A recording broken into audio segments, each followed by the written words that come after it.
한국에 방문을 하게 되면 일본 여행을 가자고 저희 처남이 그러더라고요. 2박 3일로 그냥 규슈나 좀 가면 좋겠다. 가벼운 마음으로 좀 다녀오면 좋겠다. 이런 이야기를 해서 마음이 들떠 있었습니다, 사실은. 이제 드디어 일본도 가보게 되는구나. 일본 못 가봤거든요.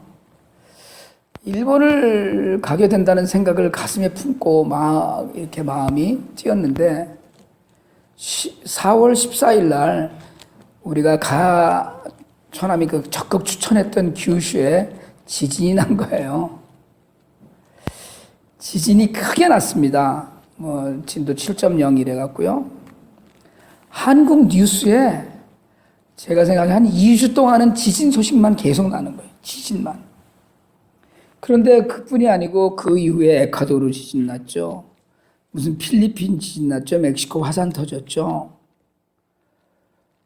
집에 나갈 수 있을까 하는 생각이 들더라고요. 일본 여진 계속된다고 그러고요. 이게 하나님 뜻 아니다 이러면서 포기했습니다.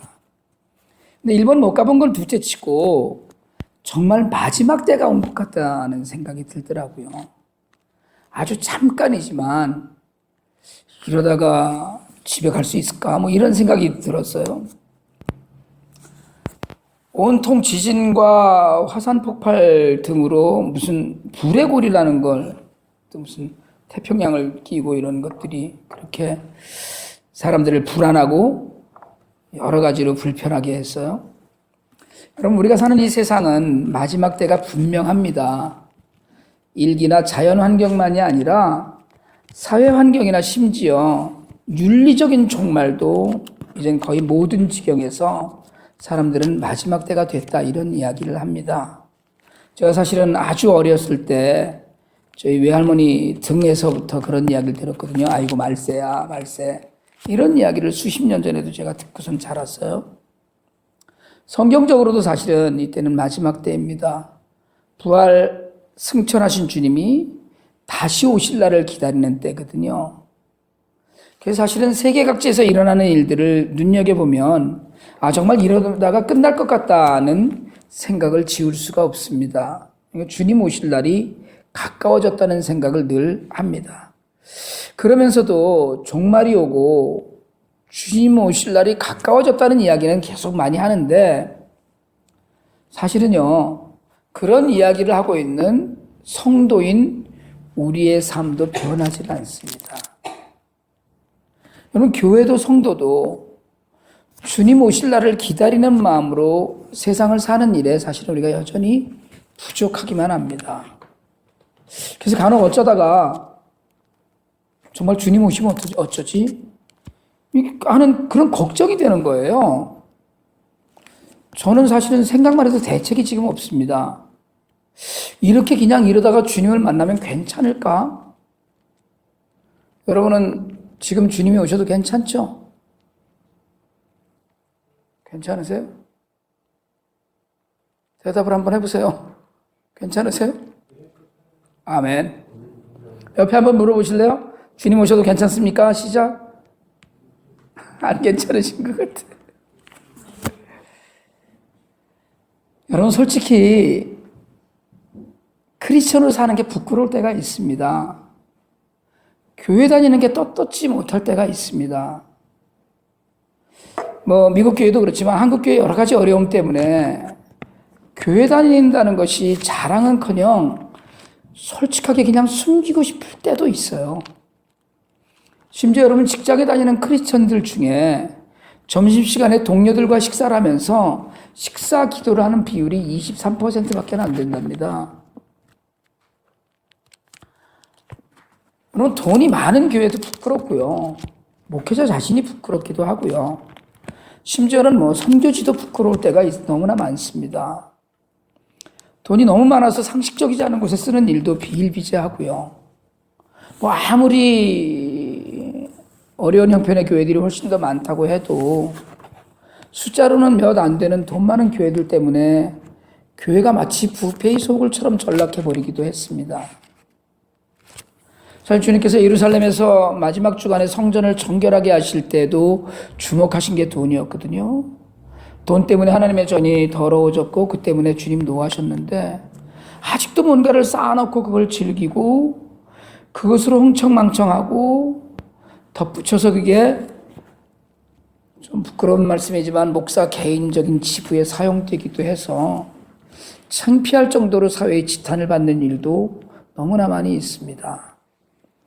여러분, 목사로서 설교하면서 이런 말씀 드리긴 정말 부끄럽지만 교회 지도자들의 성적인 타락은 이제 마치 일반화된 사실인 양 영적인 세계를 엿보이고 있습니다. 더럽히고 있는 거예요. 회개하지 않는 더러운 양심들로 인해서 선량한 성도들이 손가락질 받기도 합니다. 며칠 전 한국에서는 서울에서 묻지마 살인을 저지른 30대 청년의 사건이 있었습니다. 이게 여성 혐오 범죄로까지 번져서 사회가 시끄럽게 됐는데 이번 사건의 피해자는 2014년에 신학대학원을 중퇴하고 교회에서 일을 하던 사람입니다. 근데 교회에서 일을 하면서 여성들에게 무시당하고 있다고 생각하는 정신병력을 가진 사람이었어요. 이 사람이 여성혐오 범죄나 여성혐오 문제에 불길을 당겼다면 지난 수요일에는 교회 청년부를 담당하는 전도사가 교회 복사기로 10만 원권 수표를 위조하고 그 돈으로 성매매를 했다가 발각되는 사건이 보도되어서 온 교회가 망신을 샀습니다. 그 청년 전도사는 자신이 다니는 신학대학원의 어느 기도 모임 리더인데 신학교 기숙사에서 체포되었답니다. 지난 주간에 한국에서 일어난 사건인데 우연히 신학생과 관련이 있어서 우리의 주목을 끌지만 여러분 사실은 목사들도 그에 못지 않습니다. 성추행 사건 연루에 논문 표절 학위에 돈에 연루된 부패 혐의에 교회 재산 분쟁에 교회를 자식에게 세습하는 등 끝도 없이 교회는 추락하고 있습니다. 세계 교회사 2000년 동안 부패와 타락했던 모습을 한국 교회가 100년 만에 보여주었다는 슬픈 진단도 서구의 많은 신학자들이 하고 있습니다. 여러분, 교회는 잘하는 일이 참 많습니다. 사실은 우리 가난한 자들 돕잖아요. 아픈 자들을 위로합니다. 교회가 영적으로 힘든 자들을 붙들어주고 자녀들에게 바른 길을 가르치고 복음을 통해서 세상이 변화돼서 정말 이 땅이 하나님의 나라로 천국이 되는 일에 사실은 쓰임받고 있습니다. 교회가 가난에 허덕이고 굶어 죽는 수많은 생명들을 보듬는 일, 그 많은 부분을 감당하고 있는 게 크리스천이고요. 기독교 정신이고 예수의 사랑입니다. 실제로 수많은 자선단체의 기본 정신은 기독교 정신인 것이 사실이고요.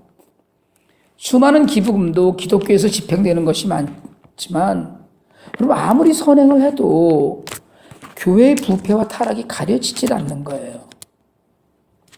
예수님의 말씀을 좇아서 땅끝까지 이르러 증인이 되라고 떠나는 선교도 하나님 나라가 아니라 여러분 선교지 가보면 기가 막힌 일 많이 있습니다. 자기 교회 자기 이름을 드러내지 않는 일은 절대로 하지 않습니다. 그래서 선교지마다 건물을 세우기는 하는데 조금만 지나면 비어지고 무너지곤 합니다. 하나님은 위에 계시고 우리를 보시거든요, 늘. 그런데 우리는 하나님을 엘리베이터 안에 설치된 CCTV만큼도 여기지 않습니다. 이번 주 수요일부터 교리 공부를 하려고 하는데요. 여러분, 교리로 뒷받침되지 않으면 신천지가 무섭고요. 이단에 벌벌 떨게 됩니다. 말로 한판 붙으면 나가 떨어지고 이상한 믿음을 갖게 돼서 결과적으로는 하나님과 멀어지는 일이 우리 주변에 벌어집니다. 세상을 적대시하고 자신을 합리화하고 도무지 변화되지 않는 삶의 모습으로 여러 사람에게 오히려 기독교의 모습을 악하게 각인시키는 이런 일들이 우리 안의 현실입니다. 사실은. 근데 여러분 사실은 세상이 악해지고 교회가 허약해지고 교회가 타락했다고 해도 여러분 사실은 우리에겐 소망이 아직도 있습니다. 먼저 하나님이 여전히 살아계시고요. 예수님은 역사적 사실이고 성령님께서 오늘 우리와 함께 하시기 때문입니다. 우리에게 믿음의 증거가 분명히 있어요. 하나님께서 살아계시다고 하는 것은 오늘 내가 이렇게 살고 있는 것 하나로도 사실은 증명됩니다. 오늘 우리가 이 자리에 있다는 것 자체가 하나님이 살아계심에 대한 증거입니다. 우리가 우리 의지를 갖고 우리의 힘으로 운전하고 우리의 다리로 걸어서 이렇게 모였지만 그 안에 내지 않은 하나님의 섭리와 뜻이 분명히 있습니다. 세상에 수없이 많은 사람들 중에 오늘 이 시간에 우리가 하나님의 말씀 앞에서 하나님을 찬양하고 함께 기도하고 하나님의 말씀을 정말 살아있는 말씀으로 받아들이고 앉아 있다는 것 자체는 여러분 그것 하나로도 사실은 기적입니다. 그게 오늘 우리가 드려야 되는 믿음의 고백이어야 돼요. 오늘 우리가 읽은 성경 말씀은 소아시아 지역 7개의 교회에 보낸 편지 중에서 두 번째인 서머나 교회에 보낸 주님의 편지입니다. 서머나는 소아시아 7개 교회가 있던 지역 중에서 여전히 번성하고 있는 그렇게 존재하는 곳입니다. 에베소 교회가 사실은 에베소에 가면 전체가 다 폐허입니다. 커다란 도시의 유적이 남아 있어요. 굉장히 큰 유적이 남아 있습니다. 그러니까 그 옛날에 엄청나게 컸던 라이브러리의 흔적이니 큰 회당의 흔적이니 심지어는 창녀가 앉아서 호객행위를 했던 곳에 대한 표시까지도 에베소엔 그대로 남아 있어요. 그래서 에베소 도시의 끝에서부터 걸어서 다음 끝까지 가면 그 마차로 다시 끝까지 데려다주는 그런 것도 있습니다. 근데 서머나는 지금의 터키의 이즈미르라는 항구 도시로 존재합니다. 이즈미르에 가면 폴리갑 기념교회라는 것이 있는데 그곳을 서머나 교회의 자리라고 추정하고 있어요. 사실은 온전하게 그 예배를 드리는 소아시아 7교회 중에는 유일하게 이것 하나가 남아있는 셈입니다. 그러니까 에베소나 빌라델비아나 버가모나 다 흔적만 남아있는데 이 교회는 그냥 그 건물이 남아있어요. 제가 이즈미르에 있는 폴리갑 기념교회를 가봤을 때 폴리갑과 그 바울에 관한 많은 그 사진들을 걸어놓고 그리고 거기서 예배를 계속 드리고 있다고 그러더라고요. 터키에서 이슬람 국가인 터키에서 예배를 그렇게 공공연하게 드릴 수 있는 많지 않은 교회 중에 하나였습니다.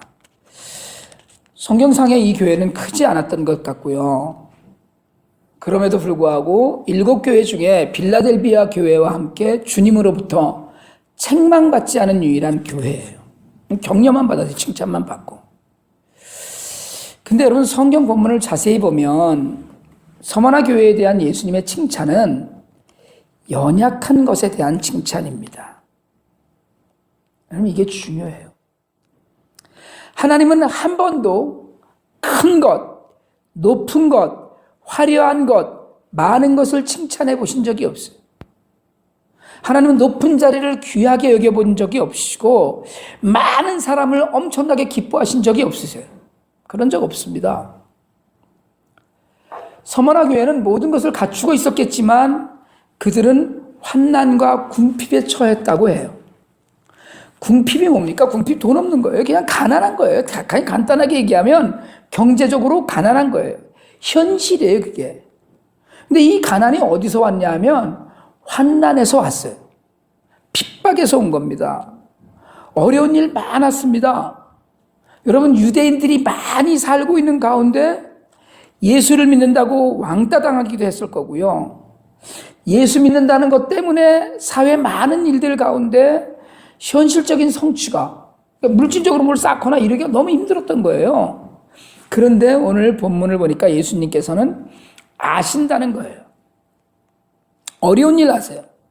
힘든 일 아십니다. 남들에게 해코지 당한 일도 아십니다. 억울한 일도 알아요. 손해보고 살았습니다. 바르게 살려다 보니까 사람들과 잘 어울리지도 못했어요.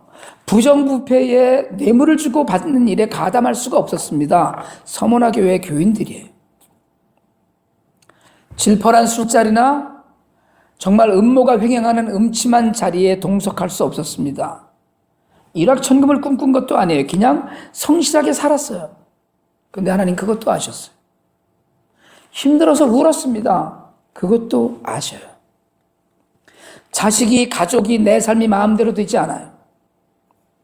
뜻하는 것은 많았는데, 하고 싶은 것도 많았는데, 내가 하고 싶었던 그 모든 일들이 사실은 하나도 말씀에서 어긋난 것이 아니었는데, 생각해보니까 잘 될 거라고 믿는 것도 많았는데, 하나도 내 뜻대로 되는 게 없었습니다.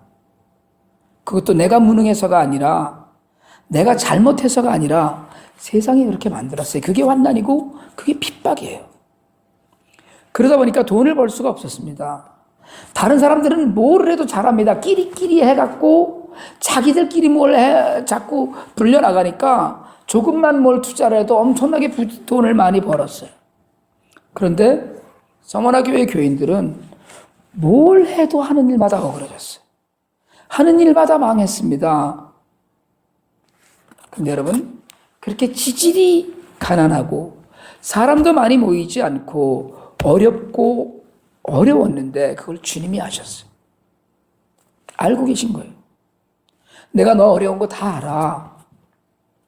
너 가난해서 먹을 것도 없이 굶는 것도 내가 알아. 아시는 거예요. 근데 주님 엉뚱한 말씀을 하셔요.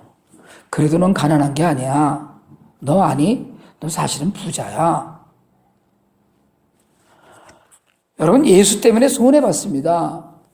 예수를 믿기 때문에 부정에 가담할 수가 없었어요. 예수를 믿는다는 것 때문에 내 주장을 할 수가 없었습니다.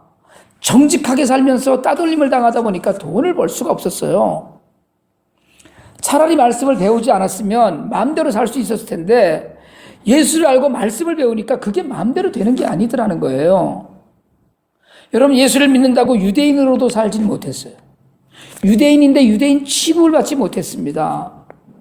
사람들 사이에 아무 자리에나 섞일 수가 없었던 거예요. 우상 숭배하면 그냥 우상의 신전에 모두 다 제사 드릴 때 가서 그냥 같이 그 틈새 끼어서 머리만 숙이면 되는데 그걸 할 수가 없었던 거예요. 부정한 자리에 슬그머니 그냥 손만 한번 얹어놓으면 돈이 됐었을 텐데 그러지 못했던 거예요. 서머나 교회의 초대 감독이었던 폴리갑은 바울의 제자였습니다. 그는 서머나 교회의 12번째 순교자라고 기록되어 있는데요. 화형을 당하기 전에 가이사는 주다. 이 고백만 한마디만 하면 살려주겠다고 제안을 받았어요. 그런데 그때 폴리갑이 한 유명한 이야기가 있습니다. 86년간 단 한 번도 예수님이 나를 섭섭하게 하지 않으셨는데 내가 어떻게 나를 구속하신 내 왕을 욕하겠소. 그리고 화형장으로 갔어요. 여러분, 타협할 수 없는 진리를 품고 살면서 환난을 당하고 가난했습니다. 우리 그렇게 얘기하죠. 예수를 믿으면 행복해집니다. 제가 서울 광역교회에서 쓰는 슬로건 우리도 가져다 썼어요. 예수 그리스도 행복의 시작. 예수 믿으면 행복해집니까? 맞아요. 근데 정말이에요? 여러분, 예수를 믿으면 갈등이 심해집니다. 내 안에는 죄성과 성령과의 갈등, 예수를 믿는데 세상 사람과 달라져 버린 가치관의 갈등, 여러분 이게 있어요. 예수 믿는데 하나도 거리낌 없이 세상 사람과 똑같다 이러면 생각해 봐야 됩니다. 박효진 장로님 간증하시면서 그러더라고요. 정말 완전인 회심을 하기 전에 교회를 열심히 나갔거든요. 사람들이 자기를 다 칭찬하더라는 거예요. 통 크게 예수 믿는다고. 술도 남들보다 더 많이 마시고 정말 밤을 새서 못된 짓하고 노름하고 하는 일 남들보다 더 열심히 하고 그러면서 교회 열심히 나가니까 사람들이 다 칭찬하더라는 거예요. 예수 믿어도 뭐 전혀 불편한 게 없더라.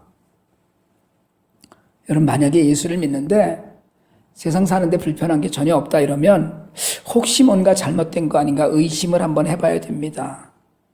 예수의 제자로 사는 삶의 가치는 세상의 가치와 상당히 달라요. 그래서 갈등할 수밖에 없습니다.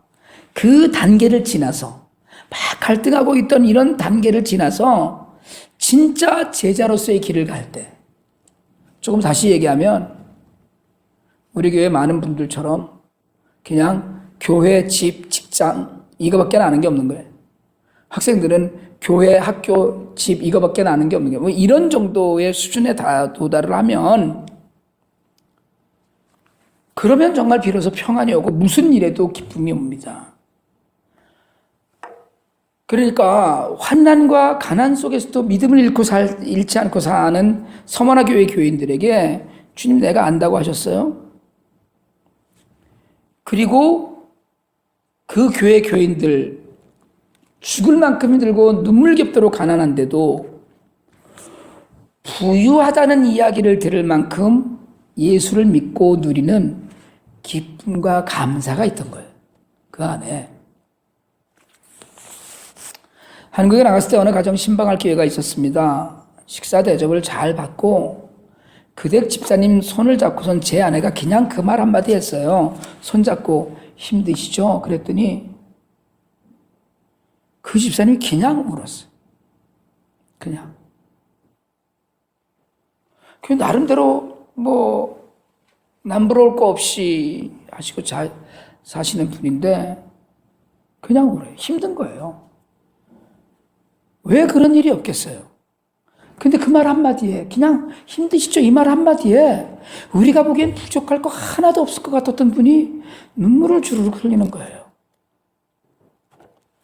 제가 저하고는 형제처럼 지내고 있는 박종호 선가사가 내일 한국에서 간 생체 이식 수술을 받습니다. 한국 시간은 내일이죠. 24일이니까.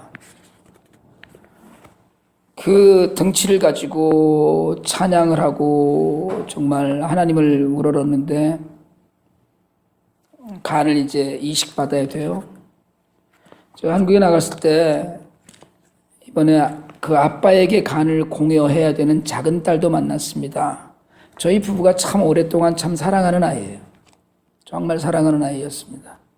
맨하탄에서 그 유명한 식당에서 그 셰프의 꿈을 안고 일을 하던 아이예요. 제 손을 잡고 울고 제 아내와 허가하면서도 울었습니다. 울고 싶었을 텐데 마땅히 기댈 어깨가 없었어요.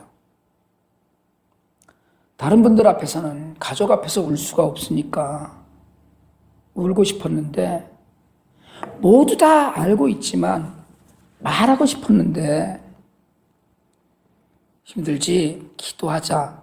그 한마디에 모두가 눈시울을 적셨어요. 여러분 힘듭니다. 힘들어요. 근데 주님의 한마디 내가 다 안다.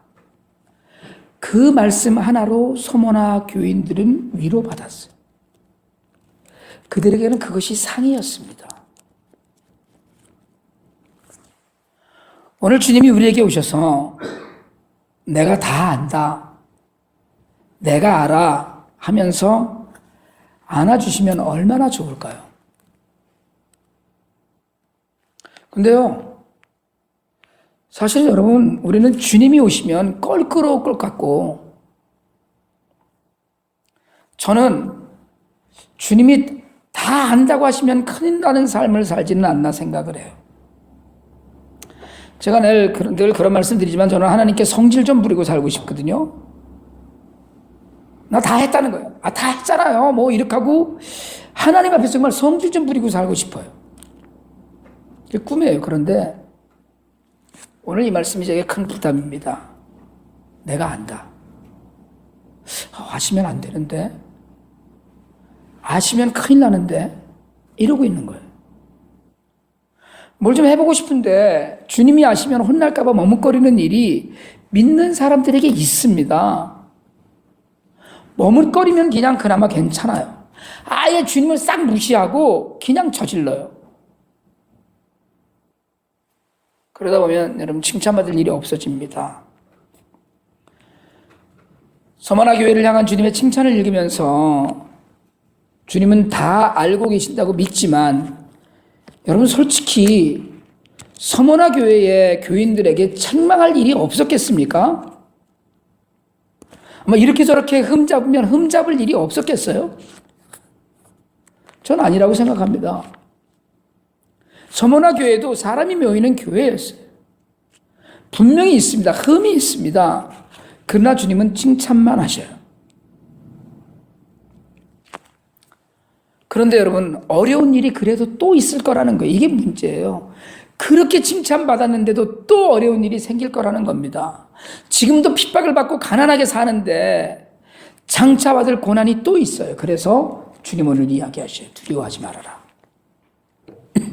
아예 미리 말씀해 주셔요. 야속하잖아요. 기왕이면 환난 가운데 이렇게 어렵게 정말 신앙 지키면서 살아왔는데 그러면 이제 끝을 내주셔야 되잖아요. 그러면 이제는 쏟아 부어주시고 능력이 나타나고 사람들이 모이고 부족한 것이 없어지고 살림이 피고 생활이 회복이 되고 건강이 회복되고 온전해져야 되잖아요. 그래도 주님은 여전히 어려울 일을 말씀하셔요. 그래서 결국 일정 기간이지만 또 더한 어려움을 견디라고 하셔요. 근데 여러분, 결말은 약속이고 보장입니다. 우리가 붙잡고 있는 고난을 알고 계신 주님, 오늘 8절 그 편지 시작해 보니까 처음이며 마지막이요, 죽었다가 살아나신 이에요. 주님에 대한 묘사가 그렇습니다. 승리하신 분이에요. 부활의 소망을 주신 분이에요. 그러니까 승리의 영광과 기쁨은 극심한 고난을 통과한 사람에게 주어지는 상급입니다. 십자가를 통과해야지 부활이 있는 거죠. 죽지 않았는데 부활하지 못하잖아요. 십자가를 통과한 사람에게만 주어지는 것이 부활이에요. 여러분, 부유한 것, 편안한 것, 내 인생 내 맘대로 사는 것, 그걸 부러워하지 마시고 주님이 알아주시는 것, 주님이 약속하시는 것, 어렵지만 소망이 있는 걸 부러워하시길 바랍니다. 우리 모두의 어려움 주님 아셔요. 오늘 이 자리에 앉아있는 모두에게 적어도 한 가지 이상 어려운 일들이 있고 마음의 갈등이 있고 사시는 힘든 일이 있어요. 그냥 우리가 예수에 미쳐서 그냥 늘 기쁘고 감사한 훈련이 되다 보니까 그래 그것도 감사하지 뭐 이것도 좋지 뭐 이렇게 얘기하지만 한꺼풀 더 들여다보면 속상하는 일들이 없는 인생은 전혀 없습니다. 근데 여러분, 다행히 모두의 어려움을 주님이 아셔요. 물론 우리의 허물과 죄도 아셔요. 그래도 주님 말씀하셔요. 그래, 너 잘하고 있어. 조금만 더 참아라. 조금만 더 기다려라. 조금만 더 견뎌라. 내가 생명의 관 너에게 줄 거야. 너 다시는 죽음을 맛보지 않을 거야. 이게 약속이잖아요. 그러니 이제껏 잘했으니까 앞으로 더 어렵더라도 견뎌보자. 이게 주님이 하시는 말씀이에요. 여러분, 어렵고 힘든 일 가운데 소망을 품길 원합니다. 비록 작고 연약하지만 하나님 앞에서 당당하시길 원합니다.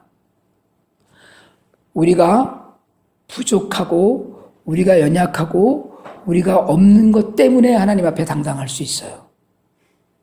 우리가 많고 우리가 가진 것이 넉넉하고 우리에게 힘이 있으면 우리는 내 힘으로 합니다.